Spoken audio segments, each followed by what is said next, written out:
Bonjour les amis, aujourd'hui on va parler de mon bassin à poissons rouges, plus particulièrement de la filtration.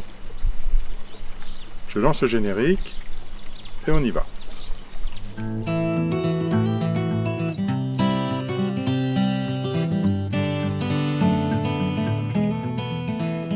Alors on va parler de mon bassin à poissons rouges, et on va surtout parler de la filtration. Parce que j'ai réalisé un filtre à chambre pour faire une filtration assez sérieuse.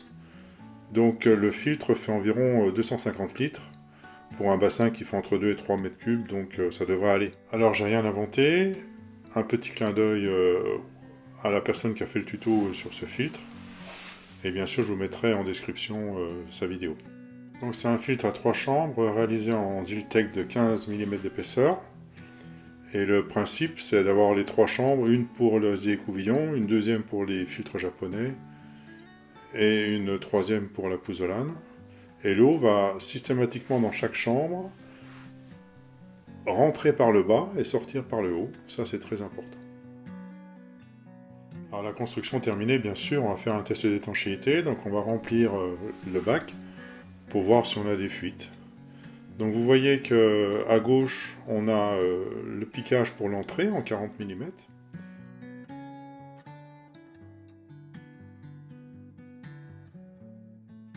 Et en sortie, j'ai fait 2 piquages de 50 et je peux en rajouter un troisième si je veux. J'ai mis aussi 3 purges avec des vannes guillotine pour chaque chambre, pour pouvoir les nettoyer de temps en temps. Alors le piquage à l'arrivée d'eau, je l'ai fait à l'imprimante 3D, donc j'ai fait juste un petit piquage pour pouvoir mettre du 40. La colle qu'on a utilisée pour le Zyltech, c'est soit du joint silicone, soit du Sika 291 qu'on utilise aussi sur les bateaux. Donc on va remplir les bacs.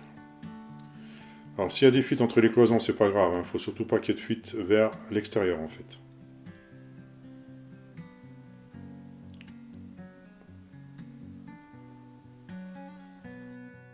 Donc voilà, on est à la fin du remplissage.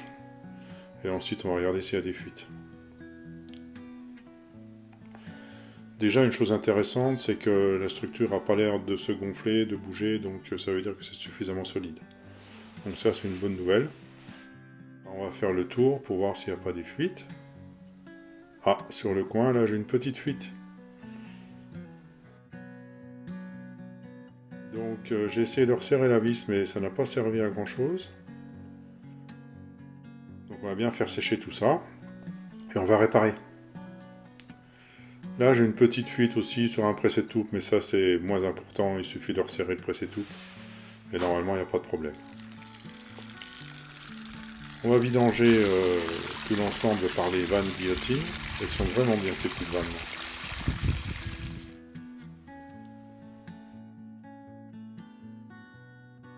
Donc, on fait sécher tout le filtre pour pouvoir faire la réparation.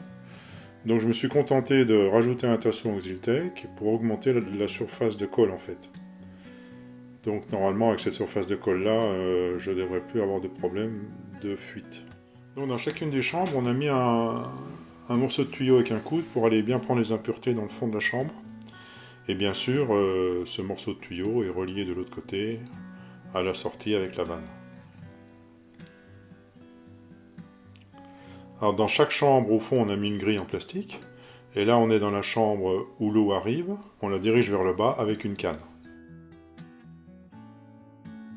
Là, on est du côté sortie. Donc j'ai mis aussi des petits coudes pour pouvoir régler le débit d'eau. Donc soit on enlève le coude et à ce moment-là, on ouvre complètement la sortie. Ou bien, on va incliner le coude en fonction du niveau d'eau, et comme ça, on va pouvoir régler le débit sur chacune des sorties. Voilà un nouveau test d'étanchéité qui, maintenant, est bien, il n'y a pas de fuite.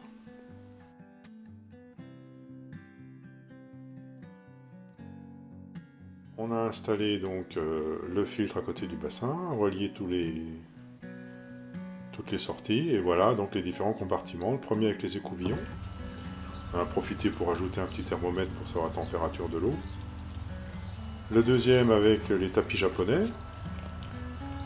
Et un bulleur bien sûr en dessous pour aérer les tapis japonais. Et on va arriver à la troisième chambre. On a mis un petit tapis au-dessus, mais juste pour protéger. Et donc on a mis de la pouzzolane dans la troisième chambre. On aurait pu mettre des bouts de céramique ou des choses comme ça, mais j'ai préféré mettre de la pouzzolane. Toujours avec un petit bulleur.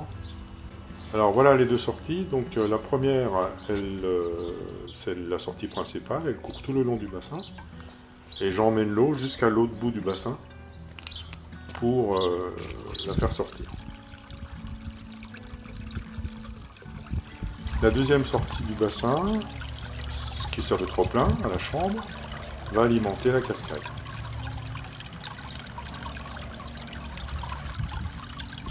Eh bien, j'espère que cette vidéo vous aura plu et je vous dis à bientôt sur Bistro Marine.